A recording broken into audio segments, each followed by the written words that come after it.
All right, so let's do a deep dive today into 100 Years of Solitude. Okay. You know that moment in the first episode, When he sees the ghost. when Jose Alcadio Buendia sees the ghost of Prudencio Aguilar. Right. Yeah. So we have this image, Mm-hmm. and it's kind of tied to that whole scene. We're going to break down Okay. the symbolism of it Wow. using a couple of expert analyses. Cool. So it's like a visual prequel, Yeah. I like that. giving us clues to some of the big themes. Yeah. And you know what I think is really cool about this is that just one image can hold so much meaning. Yeah, totally. You think about it and it's like, So, like, first off, we have this house. yeah. And it's, like, perched on these stilts above the water, like, almost completely swallowed by fog. Uh-huh. But there's this warm glow in the windows, Yeah. like a beacon of hope. Yeah. But then there's this eerie red reflection in the water below. Oh, yeah. I see that. What do you make of that contrast? That's really interesting. It's like it makes you think about what kind of hope Yeah. is fueling this family, Right. the Buendia family. Yeah. Is it naive hope? Is it desperate hope? Uh-huh. Maybe a little bit of both. And then that red in the water, Yeah. which a lot of people say represents blood. Right. It brings a sense of foreboding, like a warning sign, Yeah. hinting at all that tragedy that happens. Totally. And that red is unsettling. Oh, for sure. Like, it almost makes the flower in the boat even more menacing. Yeah. And he's got a spear, Right.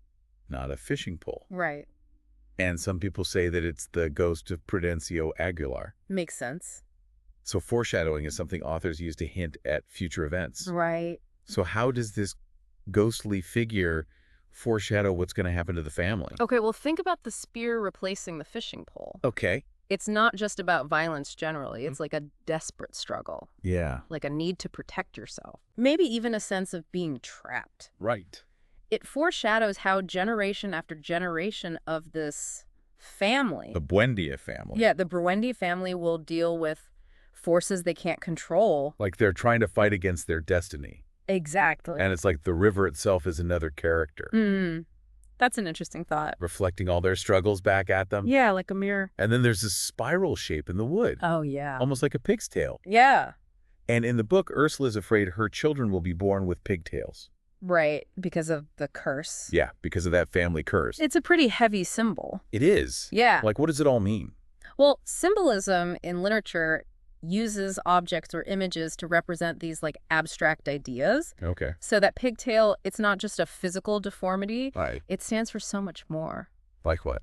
Ursula's anxiety, the weight of their family history, Yeah. the consequences of their actions. So it's like that pigtail is a visual representation of all their fears. Exactly, their fears and anxieties. And then those anxieties and fears drive a lot of what they do in the book. Yeah, it's true. A lot of their choices come from that place. So, like, if you were Ursula, staring at this image, Yeah. knowing everything that's going to happen, Oh, wow.